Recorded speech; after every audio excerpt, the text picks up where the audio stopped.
حضرت عمر رضی اللہ تعالیٰ عنہ کے پاس ایک آدمی تشریف لائے اور انہوں نے ان سے پوچھا کہ حضرت میں نے اپنی والدہ کو خراسان سے بیت اللہ تک کندھوں میں اٹھا کے لے کر آیا ہوں اور بیت اللہ کے طواف کروایا ہوں، حج کے تمام مناسک میں نے ان سے کروائے کندھوں میں بٹھا کر، کیا میں نے اپنی والدہ کا حق ادا کر دیا؟ تو حضرت عمر رضی اللہ تعالیٰ عنہ نے فرمایا کہ آپ کی والدہ نے اپنے پیٹ میں 9 مہینے جو آپ کو گھمایا تھا اس کے ایک چکر کا بھی آپ نے حق ادا نہیں کیا ہے۔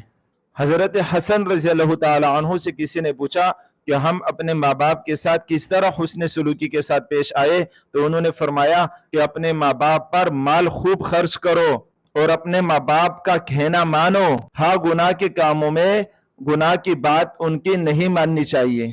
حضرت ابن عباس رضی اللہ تعالیٰ عنہ نے فرمایا کہ اپنے ماں باپ کے ساتھ کپڑے بھی تیزی کے ساتھ مت جاڑو، ایسا نہ ہو کپڑوں کی جو ہے نا غبار اور مٹی